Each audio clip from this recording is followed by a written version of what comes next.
Olá, meu nome é Cláudio Miranda, sou docente do Departamento de Contabilidade e um dos responsáveis do ECAR, o Escritório de Carreiras da USP, aqui em Ribeirão Preto. Para esse CFEA, o ECAR organizou algumas entrevistas com alguns de nossos ex-alunos para falar de suas carreiras. Pegamos alunos, em sua maioria com maior tempo de carreira, para que vocês possam observar a evolução que nossos ex-alunos estão alcançando e para que possam vislumbrar um pouco do possível futuro de vocês. Nesse vídeo, entrevistamos 2 ex-alunos do curso de Economia, ambos da 9ª turma, para falar de suas carreiras. Cabe destaque que, mesmo sendo egressos do curso de Economia, suas atividades têm uma forte relação com a formação da ESSEC, principalmente nossa primeira entrevistada. Ela foi Marta Veloso, que atualmente é diretora sênior da Fitch Ratings, sendo Head para projetos de infraestrutura na América Latina. Marta passou também por diversas experiências na área de gestão de risco de crédito, no Brasil e na Espanha. Nosso outro entrevistado é Tiago Barros Ribeiro, um economista com ampla experiência no setor público, tendo atuado em diversos projetos federais e municipais na área de infraestrutura, incluindo projetos na época das Olimpíadas, em que o conhecimento da economia tem ampla importância no desenvolvimento desses projetos.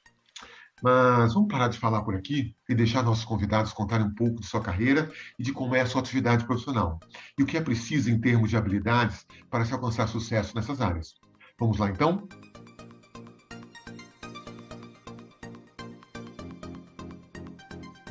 Bem, agora a gente vai conversar com a Marta Veloso, seguindo as nossas conversas sobre carreira em economia.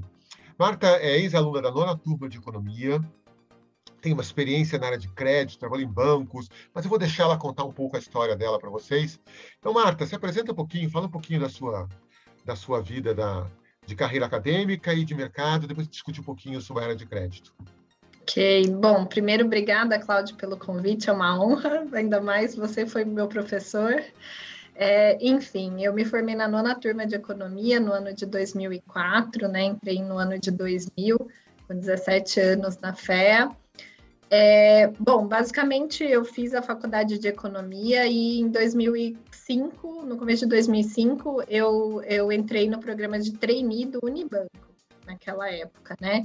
Assim, quando eu estava próxima de me formar, eu busquei várias alternativas. Eu não tinha muito claro o que eu queria, mas também eu sabia que algumas coisas eram meu foco, que basicamente era passar no programa de trainee, mas mesmo assim eu fiz a ANPEC, eu fiz né, para tentar entrar no mestrado, até fui chamada para fazer o mestrado na Universidade do Rio Grande do Sul.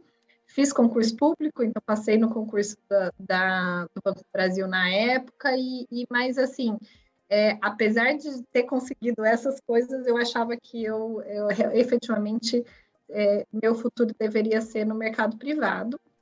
E aí eu tentei muitos programas de trainee e passei no final em 2, que foi na LL e no programa do Unibanco. Então, entrei no programa do Unibanco, que era um programa, eu diria que generalista, porque ele passava por todas as áreas de um banco, então eu tive a oportunidade de aprender sobre tudo, assim, como funcionava um banco, do varejo, do atacado, da área de seguros, da área de wealth management, para depois de um ano de rotação e projetos e conhecendo o banco, tendo muitos treinamentos, decidir o que eu queria fazer efetivamente para minha carreira. Então, esse treino específico te dava essa grande ampla de possibilidades, essa grande número de possibilidades.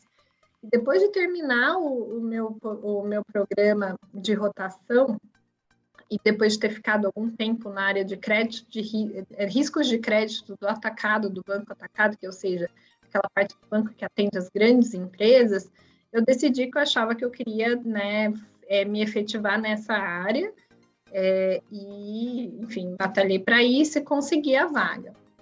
E lá eu comecei a trabalhar com análise de crédito, em princípio de empresas de telecom, então, Vivo, né, o que é a Oi, e a Claro, e etc., coisas similares.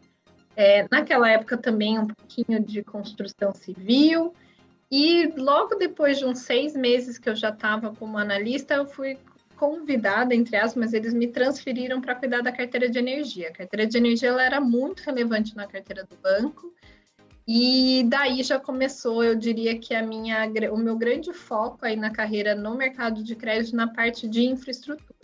Então, eu comecei como analista do setor de energia em 2006, mais ou menos na metade de 2006, e fui me especializando nesse ramo principalmente, né? O setor de energia é um setor muito regulado, que requer muito acompanhamento, né, de questões, eu diria que muito técnicas também. Mas assim, o meu foco sempre foi também puxar muito para o lado técnico de finanças. Então, assim, o meu curso de economia, ele não tinha uma cobertura muito grande da parte de finanças.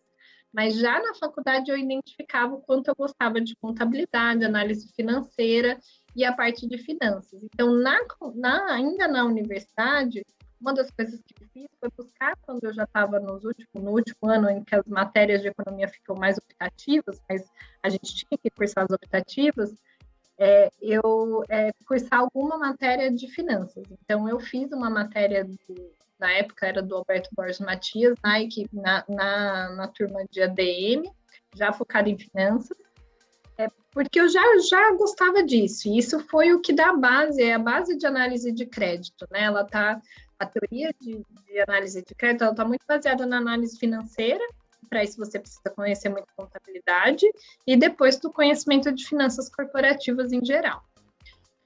Então, eu fiz minha carreira aí na área de crédito e nunca saí dessa área, né? Do Unibanco eu fui para o Santander, e do Santander hoje, eu fiquei 11 anos no Santander e hoje eu estou como head da equipe analítica de infraestrutura e Project Finance da Fitch Ratings, que é uma das 3 maiores agências de rating internacional. Então, assim, na minha carreira eu tentei, ainda que acho que todos os conhecimentos de economia foram muito válidos, né? Porque no final das contas, para você entender um setor, você tem que entender os efeitos da macroeconomia, né? Das variáveis macroeconômicas sobre o setor, e como tudo isso, eu diria que como toda a economia pode mexer com, enfim, diversos fatores, né? Que se podem ou não virar riscos de crédito. Então, basicamente, risco de crédito, você analisa a capacidade de repagamento de uma obrigação. E a faculdade de economia, ela me deu a capacidade de entender a lógica, entender as forças dos mercados, a lógica macroeconômica, como as variáveis se conversam, né? Porque você não faz sentido você pensar que os juros pode subir e não pensar o que pode acontecer com a inflação ou vice-versa, enfim. Como que todos esses agentes impactam a capacidade de repagamento de uma empresa. Aí, além de buscar, eu diria que focar na área de finanças, que era uma coisa que a faculdade de economia não pôde me aportar, todo o conhecimento que eu precisava, eu fui fazendo, estudando e buscando mais conhecimento fora. Então, eu fiz alguns cursos mais voltados para contabilidade, não só que o banco me forneceu, mas também alguns cursos fora, e eu fui atrás de fazer uma pós-graduação.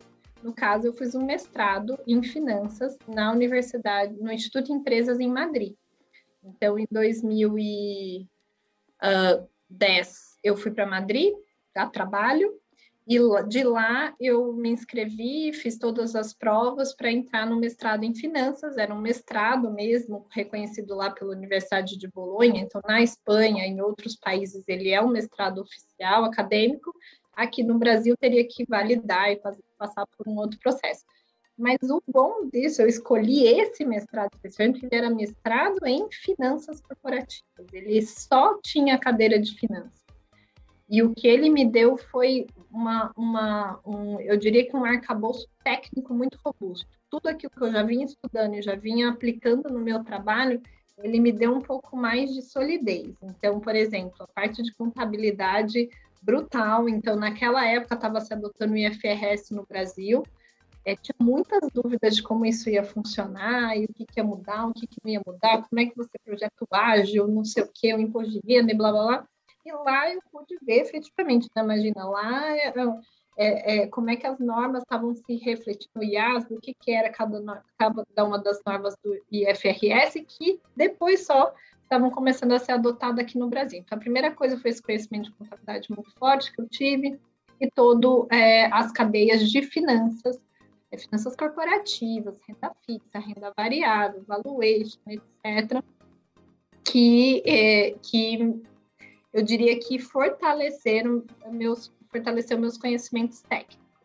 Eu voltei para o Brasil em 2012, voltei para o Santander, e nessa minha carreira de crédito eu cobri vários setores. Então, comecei lá com telecom, um pouquinho de construção civil e entrei em energia.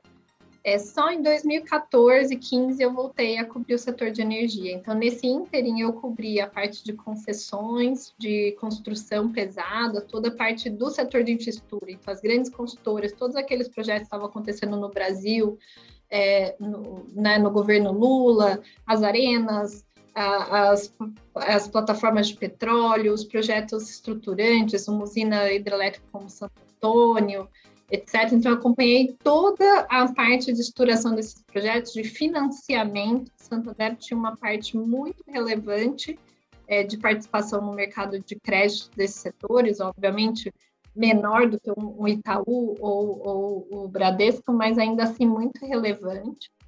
E quando eu voltei de Madrid, eu assumi a parte de Metals and Mining, então toda a parte de commodities, e mais algumas outras atividades, e só em 2014 e 2015 que criaram a equipe no Brasil para cobrir na parte de crédito, no banco, o setor do que a gente chama de Project Finance, na verdade, finanças estruturadas.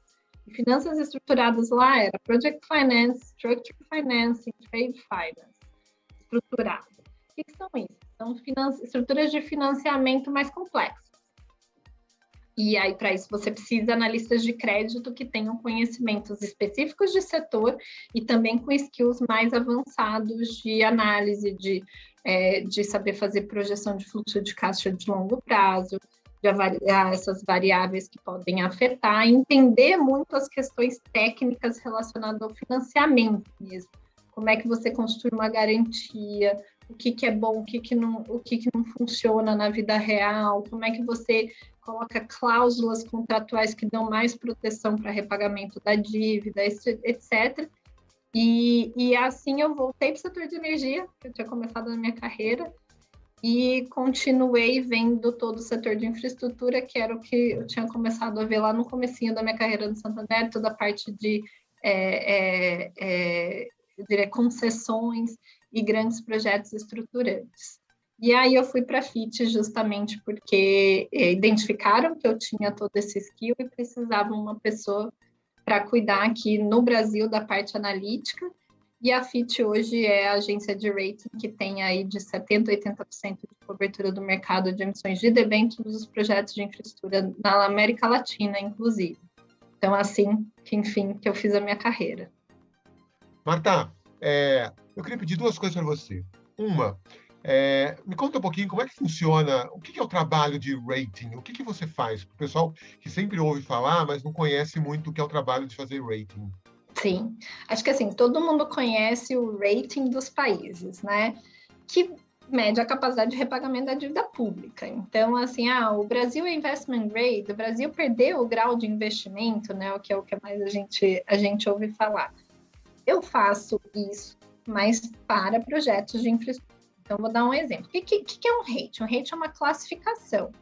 Ele é uma ordenação da capacidade de repagamento de um grupo de emissores, né? Então, toda vez que a gente fala em rating, a gente está falando sobre uma entidade, geralmente uma empresa, mas poderia ser um banco, uma seguradora, que precisa de linhas de crédito, de financiamento, tem dívida. Então, alguém que não tem dívida não é passível de rating, porque você não tem como medir a capacidade de repagamento de alguém que não tem uma obrigação para pagar.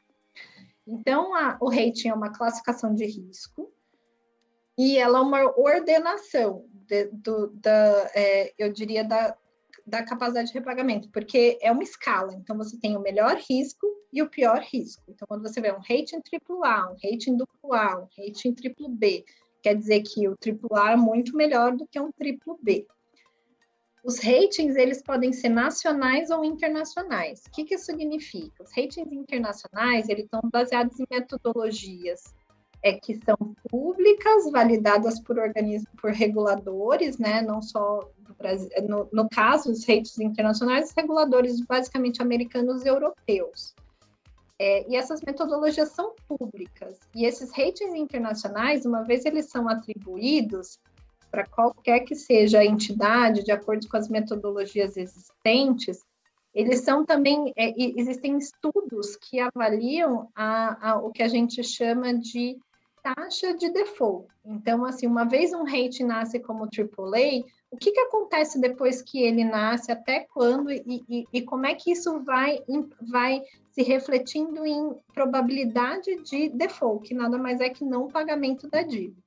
Então, a escala internacional, ela tem, eu diria que ela tem uma relação com probabilidades de default que são medidas uma vez o rating está atribuído. Não é que o rating significa uma probabilidade de default, é que o fato de termos rating, ordenação de riscos, geram estudos que dão taxas de default, que são utilizadas aí até por bancos, etc., para fazer algumas estimativas de possibilidade de perda dos recursos que são emprestados, né, ou investidos, quando a gente fala de investidor. Então, aí falando exatamente do que eu faço. Então, eu faço a classificação de riscos das emissões de projetos de infraestrutura ou grandes holdings holdings de infraestrutura, que basicamente aqui no Brasil, por exemplo, é a CCR, a Artérias, a Ecorrodovias, só como exemplos de holdings que nesse caso são de rodovias ou rodovias aeroportos e outros ativos relacionados. No caso aqui, no setor de infraestrutura, os dois grandes setores que incluem como infraestrutura é o setor de energia, que é o setor de geração de energia e de transmissão, e as rodovias, portos e aeroportos, que é o setor de transporte. Aqui no Brasil, o que é mais comum são os ratings de emissão em escala nacional. Por quê? Porque uma vez o Brasil ele tem uma classificação, diria, na escala internacional, que ela é baixa, né? Hoje, por exemplo, no rating do Brasil na FIT, o duplo B-. A escala nacional ela dá a possibilidade de você distribuir melhor as classificações numa escala um pouco mais ampla. Então, assim, porque senão, assim, relativamente, se o risco do Brasil é duplo B-, o que tem dentro do Brasil deveria, no máximo, ter o risco do Brasil, né? Brasil, como se a gente pensasse na teoria de que o ativo livre de risco, né, que é você emprestar dinheiro para o próprio governo, investir no tesouro, tem uma classificação de crédito duplo B-. Mas se fosse assim, se a gente só usasse a escala internacional, ia ficar todo mundo ali apertadinho. Então, como é que o investidor ia decidir o que é melhor para ele? Aí cria-se as escalas nacionais em que você pode espalhar, né, esses ratings ao longo de uma escala maior, que ela é igualzinha como se fosse internacional, mas ela leva um subscrito que é o BRA. Então, um rating em escala nacional, ele fala lá que ele é BRA, ele é só uma ordenação dos ativos no próprio país. Então, você não pode comparar, por exemplo, o rating de um projeto no Brasil com um projeto no Chile em escala nacional, mas você pode sim comparar em escala internacional esses ratings. E o que é meu dia a dia, né? Meu dia a dia eu diria, assim, uma vez a gente foi escolhido como uma agência, né? Primeiro começa tudo com um projeto. Vou dar um exemplo aqui que é muito típico. Um projeto eólico que está se desenvolvendo, tem né, o seu acionista que botou capital, mas ele precisa de dívida para terminar de construir esse projeto eólico. E esse é um projeto que vai ficar pronto em 2 anos, ele vai tomar uma dívida, pode ser, por exemplo, uma parte com o BNDES e a outra parte ele vai para o mercado de capitais tentar levantar com os investidores via debêntures. E geralmente debêntures 12431, que é aquela debênture de uma modalidade incentivada, para o investidor, pessoa física, tem uma isenção fiscal.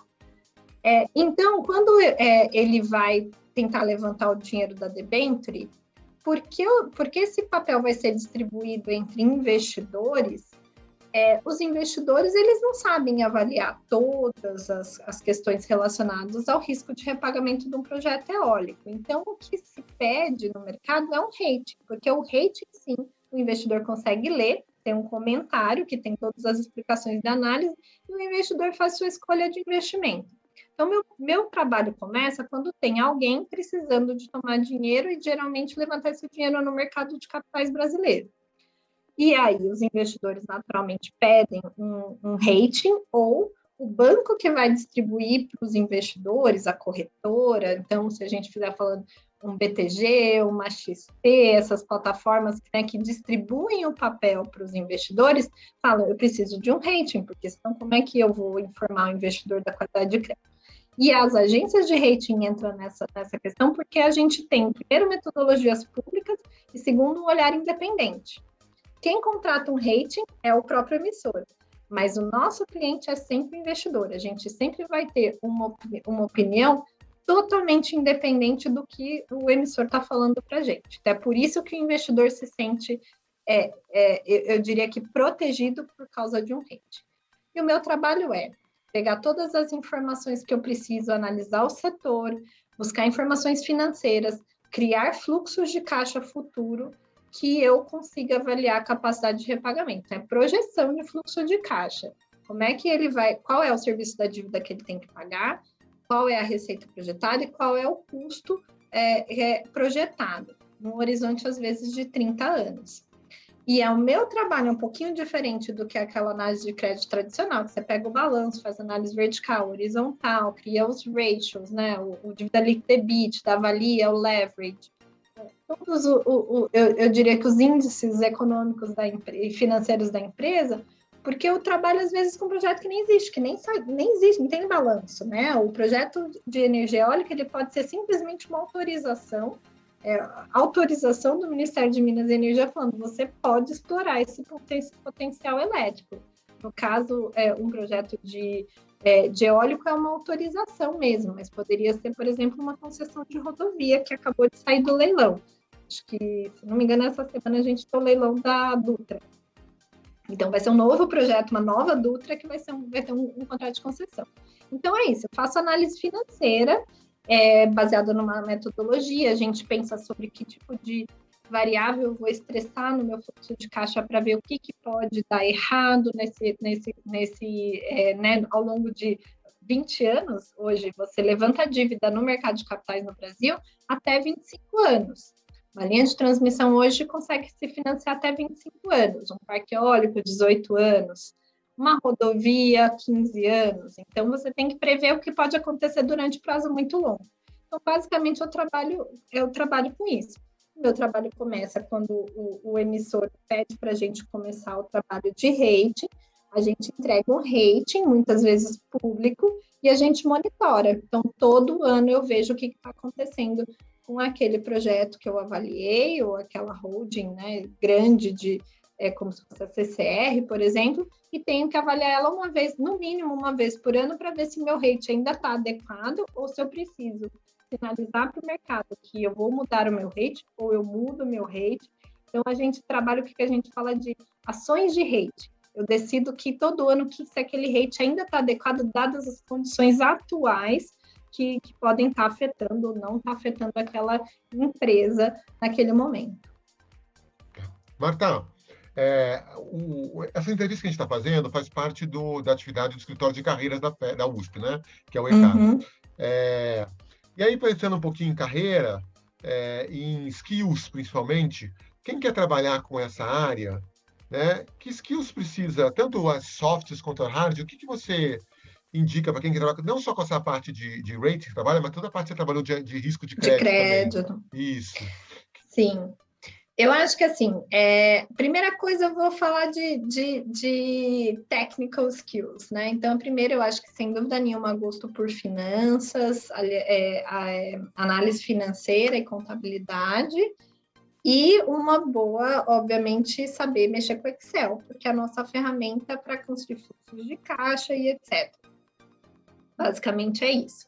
E muita matemática, obviamente. E aí, quando eu penso em soft skills, eu falo, olha, interesse, curiosidade. O que a gente analisa, a gente às vezes acha coisas, é aquela velha coisa de botar no Google o nome, né? A teoria de crédito, a gente chama dos 6 Cs do crédito. Tem uma delas, por exemplo, que é caráter, que está relacionada, né? A empresa, por exemplo, eu diria que a reputação da empresa ou do acionista, não sei, e às vezes você tem que colocar o nome da pessoa lá para descobrir alguma coisa que pode interferir na análise de crédito. Então, curiosidade. Eu diria que e muito assim, proativo, ser uma pessoa muito proativa, gostar de ir atrás das informações. Um bom analista de crédito é aquele que se aprofunda, que entende que tem que saber do básico, que é a parte técnica, mas também que quanto mais você se atualiza, mais você sabe o que está acontecendo, não só no mercado que você cobre. Então, como eu falei, eu cobri vários setores. Então, numa hora eu tenho que saber qual é qual é o preço do minério que está sendo negociado no mundo. Por quê? E o que eu tenho, e para saber se o preço do minério está sendo negociado no mundo, eu também tenho que saber qual é a demanda da China. Então, assim, você tem que ter curiosidade, você tem que entender as cadeias, tem que saber como as coisas se comunicam. E por isso que eu falo, é muita curiosidade e muita proatividade, porque demanda muito estudo, demanda muita leitura, demanda muito interesse em coisas que às vezes são chatas, né? Se às vezes você lê eu brinco, mas às vezes eu tiro férias e levo uma resolução da ANEEL para ler.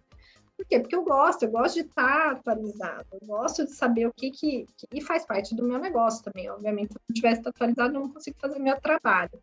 Então, eu diria que é isso. E aí, acho que amarrado com toda essa questão, né, de curiosidade e proatividade, tem alguns skills que você consegue mais trabalhando, que o seu poder de negociação. Quando você analisa crédito, principalmente crédito para um banco, você está negociando com seus clientes, só que os clientes são internos. É uma pessoa do lado de negócio que está querendo trazer uma transação, né, emprestar um dinheiro grande para uma empresa, e você, como área de crédito, você tem que falar, olha, eu não emprestaria. Mas aí não é só falar não, a gente é muito embate você simplesmente ser uma analista de crédito que só fala assim, não.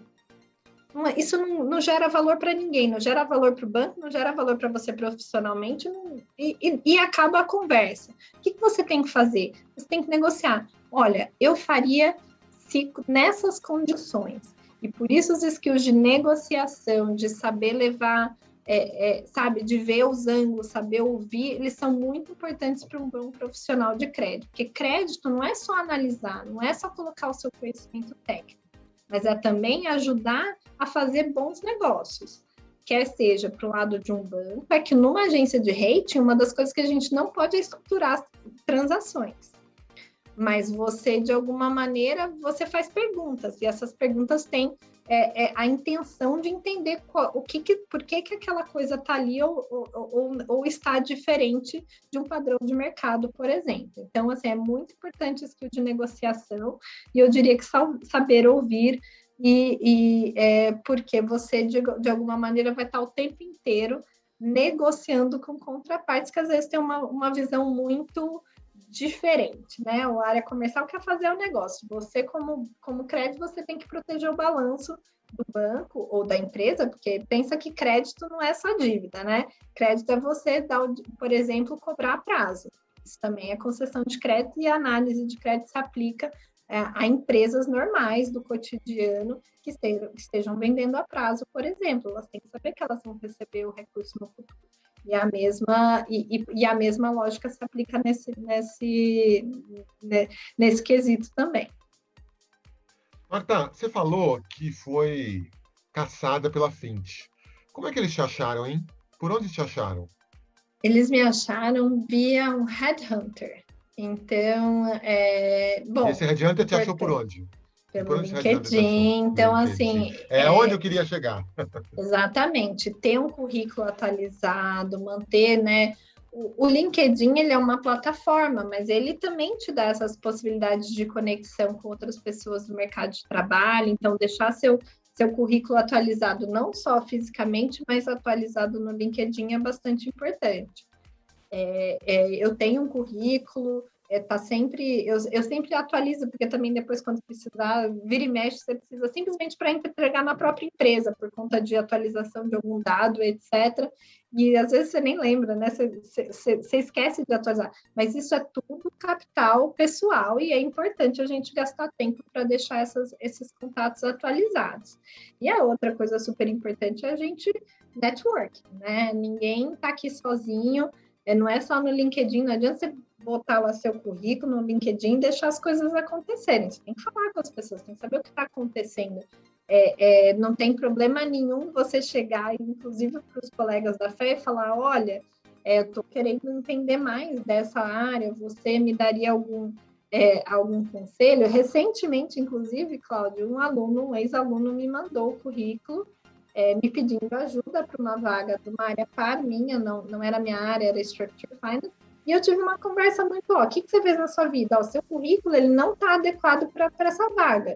Se você quiser, adapta seu currículo para mostrar a sua experiência nisso, que eu expliquei um pouco o que a área fazia, e aí eu levo para dentro da empresa. Então, é muito bem visto essas conexões. Eu acho que a gente tendo estudado, todos nós tendo estudado na FEA, tão próximos, né? Temos o LinkedIn, temos outras plataformas de contato, que seja Facebook, que seja a própria faculdade, isso ajuda muito eu diria que na colocação das pessoas no mercado de trabalho, mas também na recolocação quando necessário.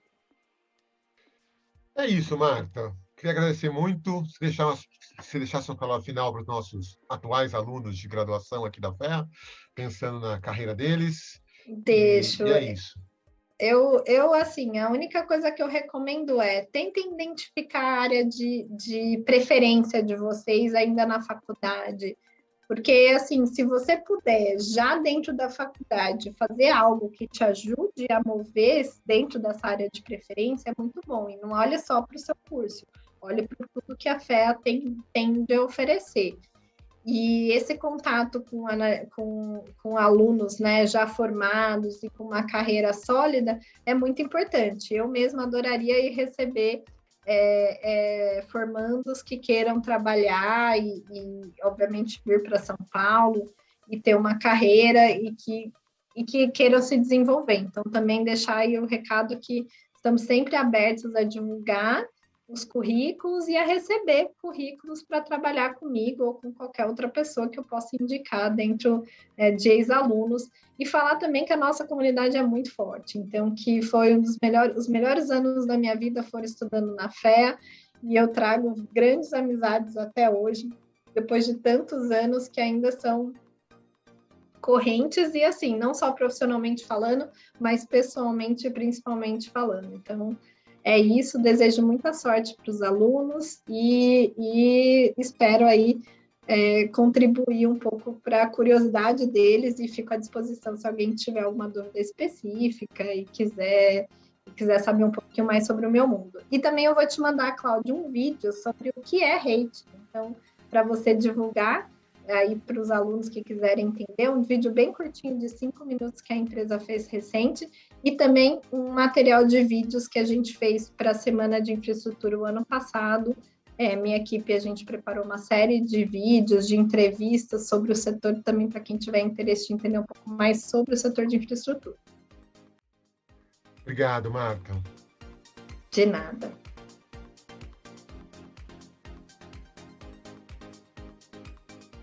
Bem, pessoal, dando continuidade aqui à discussão sobre carreira pública, a gente está trazendo aqui o Tiago Barros Ribeiro, que é egresso da nona turma de economia aqui da FEA de Ribeirão, que atua no setor público, que tem muita atuação para o economista.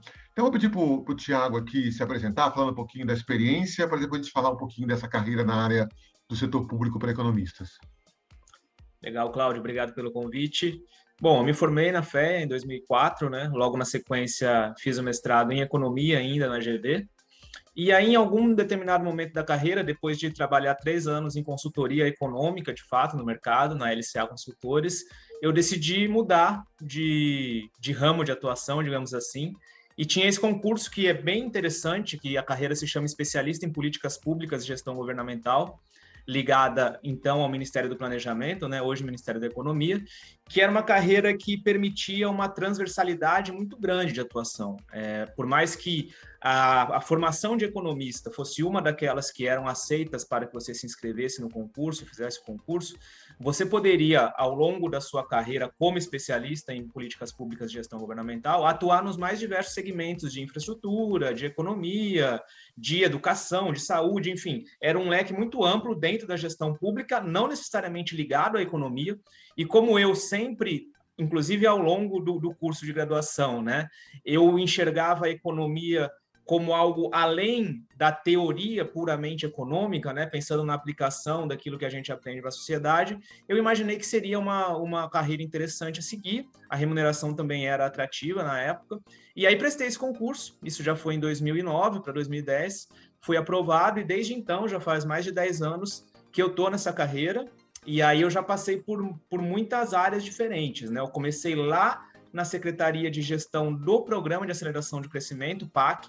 Era uma secretaria responsável por gerenciar todas as obras que estavam sendo levadas adiante, então, pelo governo Dilma, né, do PT.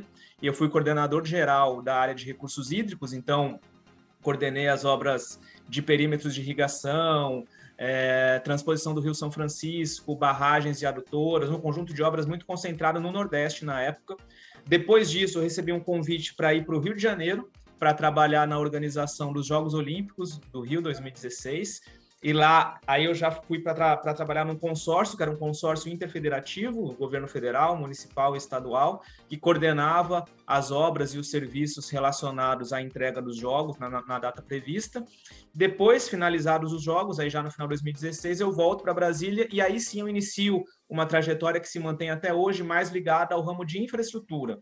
Então, primeiro eu fui coordenador geral de concessões rodoviárias e aeroportuárias do Ministério da Infraestrutura, que na época ainda era Ministério dos Transportes, e aí fazíamos todo o trabalho de desenvolvimento e gestão dos estudos para as concessões de rodovias e aeroportos no Brasil. Aí tem uma pegada já bastante econômica, né? Porque o que acontece? Nessa carreira, muitas vezes a gente se sente um pouco afastado do dia a dia da teoria econômica. Muitas das nossas ações, elas se relacionam muito mais à gestão pública em si, à articulação política, enfim, que não deixa de ter uma relação com a economia, porque eu sempre digo que o curso de economia ele nos oferece um modo de pensar, né? Um modo lógico, racional de pensar, que acaba se aplicando nos mais diversos segmentos da sociedade, não necessariamente só na economia. Mas aí, voltando para a infraestrutura, aí já nos estudos, todos esses estudos de concessão e PPP, eles exigem um bloco econômico-financeiro muito robusto, né? Em que você vai avaliar todas as receitas associadas àquele projeto, todos os custos associados àquele projeto,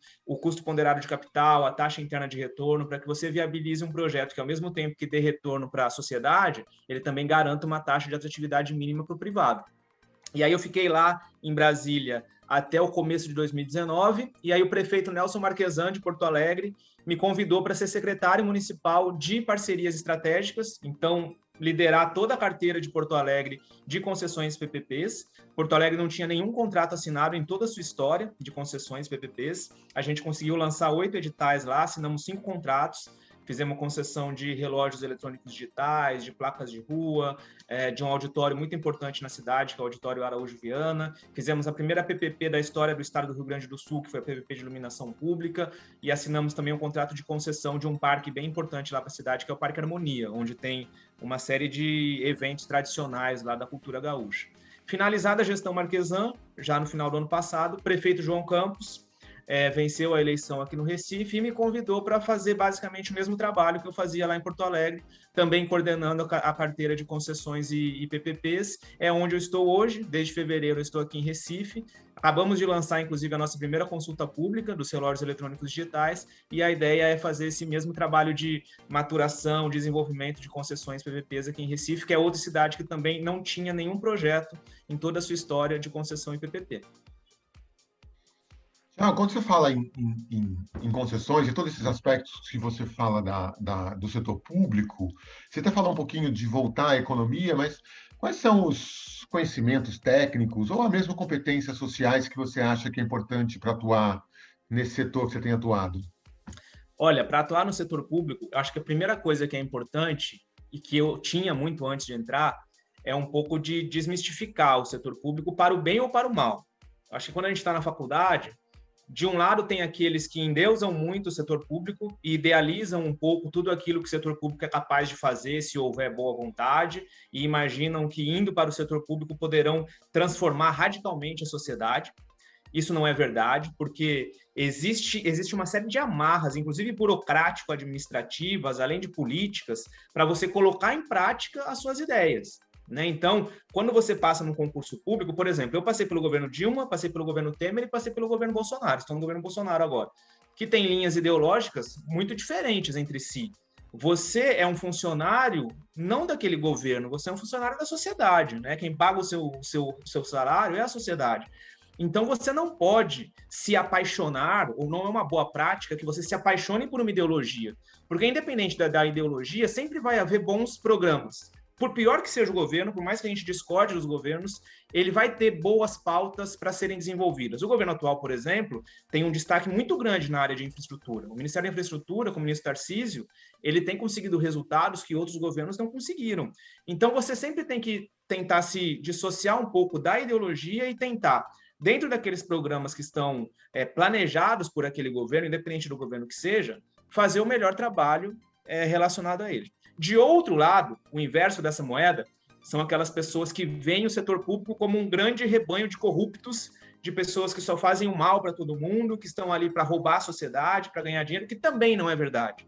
É óbvio que a gente tem notícias sempre dos casos de corrupção, mas a imensa maioria dos servidores públicos são extremamente honestos, são pessoas que querem fazer o melhor para a sociedade, que querem trabalhar pelo bem da sociedade e muitas vezes são prejudicados por essas dificuldades burocráticas que acontecem ao longo do processo. Então, esse é o primeiro passo, alinhar expectativas. Você não vai lá nem para transformar a sociedade do dia para a noite e nem para lidar só com ladrões. Né? Você vai para o mundo real, mundo de pessoas, a grande maioria é honesta, tem alguns que são desonestos, como acontece em toda a sociedade. E um segundo ponto, Cláudio, que eu acho fundamental, é a capacidade de articulação com os mais diferentes perfis. Qualquer programa, qualquer plano que você desenhe, você vai precisar convencer as pessoas de que aquele programa, de que aquela iniciativa é importante e você vai precisar do apoio dessas pessoas para que aquele programa seja colocado em prática. Se você for uma pessoa que não tem uma boa capacidade retórica, uma boa capacidade de expor os argumentos e explicar por que os benefícios são maiores do que os custos associados àquele projeto, a chance de você se frustrar é muito grande, porque o seu projeto acaba não evoluindo. Então, uma habilidade que é fundamental é a capacidade de interlocução, de você conseguir convencer com argumentos técnicos, com argumentos muitas vezes econômicos também, porque isso é uma coisa, o quadro fiscal hoje é uma coisa que é uma das primeiras, se não a primeira variável que qualquer governante olha quando vai decidir ou não pela aprovação de um programa. Isso tem muito a ver com a economia também, né? Então, traçar um quadro técnico do programa é fundamental e para isso, digamos assim, a formação econômica é importante, mas para você dar o próximo passo, que é o passo de fazer aquele projeto acontecer, aí você acaba fugindo um pouco das habilidades puramente econômicas e tem que ir para habilidades mais interrelacionais mesmo de convencimento. Tiago, você deve ter contato com bastante outras pessoas que atuam no setor público. Para entrar no setor público, você falou que entrou para o concurso. Eu não sei se essas suas idas a Porto Alegre ou Recife é só uma transferência, ou você saiu do federal, mas para eu entrar no setor, se não for para o setor público, porque via concurso, como é que as pessoas conseguem entrar nessa área, né? Tem gente que fala que é só indicação política, né? Como é que funciona essa questão para quem quiser entrar nessa área com concurso e sem concurso, né? Bom, com concurso, eu acho que é sempre o melhor dos mundos, né? Porque você, além da estabilidade, que é importante, você, nos principais concursos públicos, você tem uma remuneração base que é bem atrativa. Então, por exemplo, no meu caso, até hoje, eu sou um servidor ligado ao Ministério da Economia, minha ligação original continua sendo o Ministério da Economia, e eu, para esses cargos que eu sou convidado, eu recebo um adicional em relação ao meu salário base. Então, eu mantenho meu salário base sempre e recebo um adicional referente àquele cargo que eu estiver ocupando naquele momento. Isso vale, inclusive, para Brasília. Ainda que eu estivesse lá no governo federal, se eu tivesse um cargo além do base da minha carreira, que é um coordenador geral, um diretor, um secretário, você sempre traz um adicional em relação à remuneração. Por que é importante você prestar um concurso? Por alguns motivos. Primeiro, A remuneração unicamente do cargo, então, por exemplo, hoje eu sou secretário executivo de Parcerias Estratégicas do Recife. A minha responsabilidade aqui é responsabilidade condizente com a de um CEO de uma empresa. Só que o meu salário, se fosse só o salário do secretário executivo, ele ficaria muito abaixo do salário de mercado de um CEO. Como eu junto o meu salário com o meu salário base, aí você já fica mais próximo de padrões de mercado. Então, essa é a primeira vantagem de você ter um concurso. Além da estabilidade natural do servidor público, você tem uma equiparação salarial mais fidedigna com uma posição equivalente no mercado privado. Agora, para além do concurso, a outra possibilidade de entrada é por meio dos cargos comissionados mesmo, que aí vai cair justamente nessa situação que eu falei, né? Eu tenho hoje um cargo comissionado que se junta ao meu salário inicial de especialista. Em relação às indicações políticas, Cláudia, aí vai depender muito do governo. Por exemplo, o Marquesan, lá em Porto Alegre, o Nelson Parque Marquesan, ele fazia processos seletivos para cada um, inclusive dos secretários dele. Então, era uma prática que não é comum no Brasil, de fato. Ele tinha um banco de talentos lá, ele recebia currículo, ele tinha uma equipe que analisava esses currículos, que fazia entrevistas mesmo para cada uma das atribuições. Inclusive eu, quando fui convidado para ser secretário, passei por uma rodada de seleção com outros candidatos e no final eu fui escolhido. Já existem outras prefeituras ou governos estaduais ou até governo federal que acabam privilegiando muito indicações políticas, né? Aí é uma coisa que não tem uma regra. Agora, o que eu posso garantir é que sempre existem instituições de governo, esferas de governo, que privilegiam uma seleção técnica também. Não são todas, mas cada vez mais no Brasil, essa opção por você trazer quadros técnicos, ela vai ganhando mais espaço em relação àquela puramente política. O Zema em Minas fez isso, né? O governador de Minas. E aí, então, já para pensar, não só em cargo político, mas por competência, eu vi que você fez um mestrado em administração pública. E você acha que investir em estudar essa área, para entrar nessa área, é bom estudar essa área? É importante, até para você ir refinando, né, o seu modo de pensar a gestão pública. Eu tive essa chance, que também é uma chance trazida pela minha carreira. Ela tem alguns programas de capacitação de médio e longo prazo. Então, hoje, na minha carreira, a gente tem duas possibilidades de capacitação, uma que vai até 12 meses e outra que vai até 48 meses, que inclusive pode fazer um doutorado, eventualmente. E aí eu sou até um pouco contra essa segunda, inclusive, porque eu acho que a pessoa acaba se desligando um pouco do setor público, é um prazo muito longo. Eu fiz esse menor de 1 ano, e aí eu tive a oportunidade de ir para a França, fiz lá um mestrado em administração pública na Sciences Po, e é legal porque você vê a forma como outros países, como outras culturas, lidam com problemas semelhantes aos nossos. É óbvio que o nível de renda de uma França, né, da União Europeia, em relação ao Brasil, são outros. Mas muitos dos problemas do dia a dia da máquina pública são semelhantes. A França, por exemplo, é um país extremamente burocrático, assim como o Brasil, e assim como boa parte da Europa. E às vezes você consegue, estando imerso ali em outra cultura, trazer soluções que, no mínimo, possam agilizar a solução de determinados problemas que nós temos. Então, acho que é sempre válido. No caso da minha carreira, existe essa possibilidade de você, inclusive, tirar uma licença para essa capacitação, tendo como contrapartida, digamos assim, elaborar um trabalho de final de curso, né, uma espécie de dissertação, que traga alguma possibilidade de um programa a ser aplicado dentro da administração pública brasileira. Então, acho que é algo bom, é algo que precisa ser mais bem, digamos, disciplinado, eu acho, porque abre espaço também para pessoas que querem utilizar isso mais para o próprio lazer do que para o benefício da administração pública fazerem isso também. Só que como iniciativa eu acho válido, e acho válido também um economista, eventualmente, que queira seguir a área pública. Eu acho que é bom ele expandir um pouco as fronteiras do conhecimento e olhar para outros cursos, outras especializações, sobretudo na área de administração pública. Thiago, pelo que eu entendi, você ainda é um servidor federal, só que está alocado hoje em Recife. Tem gente que a gente brinca muito com a auditoria, que o pessoal passeia, viaja, cada hora está em um lugar. Esse negócio de estar um dia em Brasília, outro ano você trabalha em Porto Alegre, outro ano você trabalha em Recife, isso é um ponto negativo, positivo? Como é que funciona isso para pensar em carreira pública? Olha, aí eu acho que vai muito da escolha pessoal, né? Para vários amigos, eu digo que está na hora de eu sossegar em algum canto, porque existe o lado bom, né, de você viajar, digamos assim, né, ser uma pessoa viajada no sentido de conhecer diversas formas de ser, inclusive das pessoas, né, das culturas e tudo mais, isso vai te agregando como ser humano.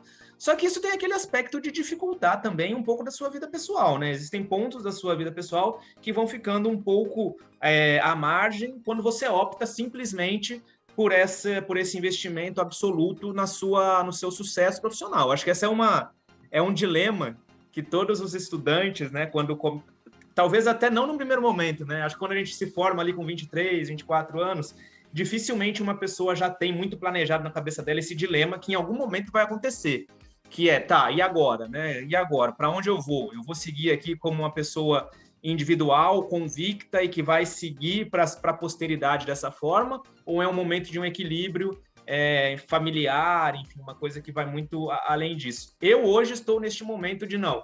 É o momento de parar, né? De encontrar um porto seguro, que pode até ser em Brasília, eu posso voltar para lá, inclusive o mais natural, ou em alguma outra cidade, mas eu sinto que esse ciclo de portos diferentes em prazos curtos, ele está finalizando para mim.